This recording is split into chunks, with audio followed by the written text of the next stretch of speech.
નમસ્તે, ભારત માતા કી જય। મિત્રો, આજે વાત કરવી છે પેટા ચૂંટણીમાં સૌરાષ્ટ્રની ચર્ચાસ્પદ વિધાનસભા વિસાવદરની। સૌરાષ્ટ્રની ભૂમિ એટલે સંત સતી, શુરા, દાનવીરો અને હાવજની ખમીરવંતી ભૂમિ। સૌરાષ્ટ્રમાં વિસાવદર, ભેસાણ અને જુનાગઢ ગ્રામ્યના લગભગ 294 બૂથમાં વસેલા 2,94,615 મતદાતાઓને વાત કરવી છે। મિત્રો, કોઈ પણ પાર્ટીના લોકો તમને ધમકાવવા, ડરાવવા આવે તો ડરશો નહીં। કોઈ તમને લલચાવવા આવે તો લલચાશો નહીં। કોઈ તમને 100-200 રૂપિયાનું દારૂની બોટલ કે માંસ મટન આપવા આવે તો આટલી હલકી કિંમતમાં તમારી અસ્મિતાને વેચશો નહીં। કોઈ પણ તમને મૂળ મુદ્દાઓથી દૂર કરી ભ્રાંતિ ફેલાવી ગુમરાહ કરવાના પ્રયાસ કરે તો ગુમરાહ થશો નહીં। કોઈ તમને પરિવાર, પાર્ટીનો પરિવાર કે નિજ સ્વાર્થ માટે તમને સ્વાર્થમાં ફસાવાના પ્રયાસ કરે તો ક્યારેય એવા સ્વાર્થમાં ફસાશો નહીં। આજે 18 તારીખ છે, લગભગ 1 દિવસ બચ્યો છે। દૂર રહેલા મતદાતાઓને આજે વિસાવદર વિધાનસભામાં લાવવાનો પ્રયાસ કરજો અને આવતી કાલે એટલે 19 જૂનના રોજ આળસ અને નિદ્રાનો ત્યાગ કરી અને 100% મતદાન થાય એવો પ્રયાસ કરજો। મિત્રો, લોકશાહીમાં દરેક નાગરિક એ રાજા છે, કોઈનો ગુલામ નથી। એટલા માટે એવા ઉમેદવારને મત આપજો જે તમારા હક અને અધિકારની વાતો કરતો હોય। એવા ઉમેદવારને મત આપજો જે રોડ, પાણી ને લાઇટની વાતો કરતો હોય। એવા ઉમેદવારને મત આપજો જે રોટી, કપડા ને મકાનની વાતો કરતો હોય।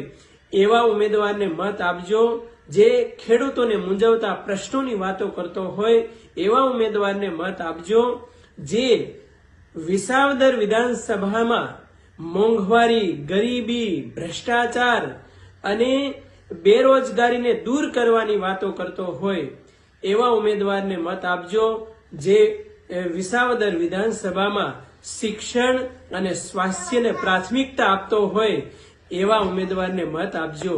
એટલા માટે કોઈ પણ વાતોમાં બહેકા સિવાય તમને હૃદયથી એમ લાગે કે આ ઉમેદવાર એ યુવા છે, શિક્ષિત છે, નિડર છે, કોઈનાથી ડરતો નથી, તો એવા ઉમેદવારને તમે મત આપજો જે સર્વભૂત હિતે રતાઃ અને સર્વે ભવંતુ સુખિનઃ અને વસુધૈવ કુટુંબકમની વિશાળ ભાવના સાથે ચાલતો હોય એવા ઉમેદવારને મત આપજો। આટલી જ મારી એક સામાન્ય નાગરિક અને સંત તરીકે વિસાવદર વિધાનસભાના વિસાવદર, ભેસાણ અને જુનાગઢ ગ્રામ્યના 2,94,615 મતદાતાઓને મારી વિનંતી છે કે ઉત્સાહભેર અને 100% મતદાન થાય એવો પુરુષાર્થ કરજો અને વિસાવદર ખૂબ પ્રગતિના પંથે આગળ વધે એવી આપણે પ્રાર્થના કરીએ। અસ્તુ, ભારત માતા કી જય। જય જવાન, જય કિસાન। મિત્રો, આપ સૌને જણાવવાનું છે કે અત્યારે જે 87 વિસાવદર વિધાનસભાની જે પેટા ચૂંટણી ચાલી રહી છે, આ પેટા ચૂંટણીની અંદર આમ આદમી પાર્ટીના ઉમેદવાર છે ગોપાલભાઈ ઇટાલિયા। જે ગોપાલભાઈ ઇટાલિયા છે શિક્ષિત યુવાન છે, એક લડી શકે એવા લડાકુ ઉમેદવાર છે અને ખાસ કરીને આપણા વિસાવદર, ભેસાણ અને જુનાગઢના ગ્રામ્ય પંથક માટે કઈક નવું કામ કરી શકે એવી એનામાં ક્ષમતા છે અને વિસાવદર વિધાનસભાની પેટા ચૂંટણીની અંદર આ ગોપાલભાઈ ઇટાલિયા છે ચૂંટાય અને વિસાવદર થી વિધાનસભા સુધી જાય તો વિસાવદરના લોકોનું તો ભલું થાય, પણ એની સાથે સાથે ગુજરાતની તમામ જનતાનું ભલું થાય। અત્યારે ખાસ જરૂર છે કે આપણે લડાકુ, ઈમાનદાર અને નૈતિક ઉમેદવારની ત્યારે આ વિસાવદર વિધાનસભાની ચૂંટણીની અંદર આ પેટા ચૂંટણીમાં આપણે એક મજબૂત, લડાકુ અને બોલી શકે એવા અને એક ઈમાનદાર યોદ્ધા આપણે મળ્યા છે। તો આપ સૌ મિત્રોને મારી પરેશ ગોસ્વામીની વિનંતી છે કે આવનારી તારીખ એટલે કે 19 જૂન 2025 ના રોજ વિસાવદર વિધાનસભાની પેટા ચૂંટણીની અંદર 1 નંબરનું બટન છે જેમાં સાવરણાનું નિશાન હશે અને નામ હશે ઇટાલિયા ગોપાલભાઈ। તેને આપણે મતદાન કરી અને આપણે ગોપાલભાઈ ઇટાલિયાને વિજય બનાવી અને વિસાવદરથી વિધાનસભામાં મોકલીએ, જેથી કરીને આપણા તમામ મુદ્દાઓ માટે લડી શકે અને આપણા જે પણ પ્રશ્નો છે તે પ્રશ્નોનું નિરાકરણ આવે અને વિસાવદરનો વિકાસ થાય અને વિસાવદરની જનતાનું ભલું થાય, તે માટે આમ આદમી પાર્ટીના ગોપાલભાઈ ઇટાલિયાને મતદાન કરવા માટે હું પરેશ ગોસ્વામી આપ સૌને નમ્ર વિનંતી કરું છું. નમસ્કાર, હું આપનો રાજુ કરપડા. હાલ વિસાવદરની વિધાનસભાની પેટા ચૂંટણીમાં જે ચૂંટણીનો ખરેખર જંગ જામ્યો છે, ત્યારે ભારતીય જનતા પાર્ટી દ્વારા તમામ સમાજના આગેવાનોનો ઉપયોગ કરવામાં આવી રહ્યો છે. એમાં ખાસ કરીને કાઠી સમાજના અમુક આગેવાનોને જવાબદારીઓ આપવામાં આવી છે. દરેક ગામડે ગામડે ફરી અને ભાજપમાં મતદાન કરાવવા માટેની જવાબદારીઓ અપાઈ છે. પણ તમામ સમાજને મારી અમુક વિનંતી પણ છે અને ટકોર પણ છે કે ભારતીય જનતા પાર્ટીની સરકાર 30 વર્ષથી ગુજરાતમાં છે. કાઠી સમાજના કોઈ વ્યક્તિ પર ગુનો દાખલ થાય પછી નિર્દોષ છે કે આરોપી છે, ગુનેગાર છે, આ તો નક્કી કોર્ટે કરવાનું છે. પણ કોઈ પર એક કેસ થાય અને એના પરિવારમાંથી જે બહેન દીકરીઓને પોલીસ સ્ટેશન લઈ જવામાં આવે છે, એક રાત સુધી રાખવામાં આવે છે, એમની આબરૂ ઉપર ઘા કરવામાં આવે છે, આ જવાબદારી કોઈ નેતા લે છે ખરા? સામાજિક આગેવાન કોઈ જવાબદારી લે છે ખરા? ગૃહમંત્રી પાસે આનો એક પરિપત્ર કરાવી શકશે ખરા કે આરોપી કોઈ પણ હોય એના ઘરમાંથી બેન દીકરીઓને લઈ જવી પોલીસ સ્ટેશન આ કાયદાની વિરુદ્ધ છે? તો કોઈ પણ આરોપી પછી કાઠી સમાજ હશે કે અન્ય સમાજ હશે, એની બેન દીકરીને પોલીસ સ્ટેશન લઈ જઈ પોલીસ હેરાન નહીં કરી શકે, આવી ખાતરી કાઠી સમાજના આગેવાનો સરકારમાંથી અપાવી શકશે ખરા? જો અપાવી શકતા હોય તો નિસંકોચ તમે સમાજના મત માંગો. જે ગ્રાઉન્ડ ઉપર છે, જે ખેતી કરીને પોતાનું ગુજરાન ચલાવે છે, જે મોભાથી જીવન જીવે છે, જેને તમામ સમાજો સાથે રાખીને જીવવાની આદત છે, સ્વમાનથી જીવે છે, આ લોકોનો રાજકીય ઉપયોગ કરી અને જે એમની સાથે અન્યાય કે અત્યાચાર થાય ત્યારે આ જ સામાજિક આગેવાનો ચૂપ થઈ જાય છે ને, એનું દુઃખ અમને છે.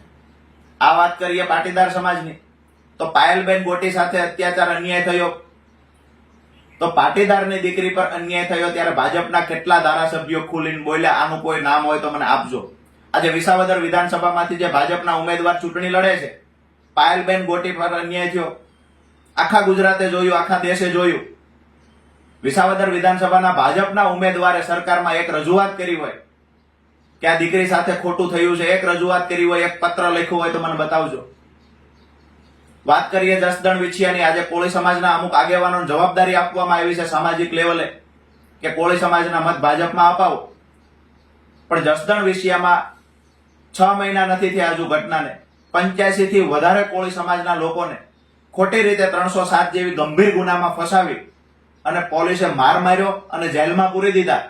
એ દિવસે સમાજનો એક પણ આગેવાન ભાજપ સાથે જોડાયેલો બહાર નથી આવ્યો. મારી વાત એટલી છે કે ગ્રાઉન્ડ પર રહેલા, ગામડાઓમાં રહેલા મતદારોને રાજકારણ સાથે કોઈ લેવા દેવા નથી. પણ આ જે સામાજિક નેતાઓ આવે છે, આગેવાનો આવે છે, એમનો ઉપયોગ કરે છે અને જ્યારે એમને જરૂર પડે છે ત્યારે ભાજપની સામે બોલવાની હિંમત કોઈ પણ સમાજના આગેવાનમાં નથી બચી. એક વિનંતી હું કરવા આવ્યો છું, ખાતરી પણ આપવા આવ્યો છું કે ગોપાલભાઈ ઇટાલિયા જસદણ વિછિયાવાળી ઘટના કોળી સમાજની હતી તો એમાં ડંકાની ચોટ પર લડ્યા છે. પાયલબેન ગોટીવાળી ઘટનામાં હું એનો સાક્ષી છું, લડ્યા છે. હેમુબેન વાળી ઘટના હશે તો ક્યાં હતા આગેવાનો? એક તમે કર્મચારીની બદલી નથી કરાવી શક્યા.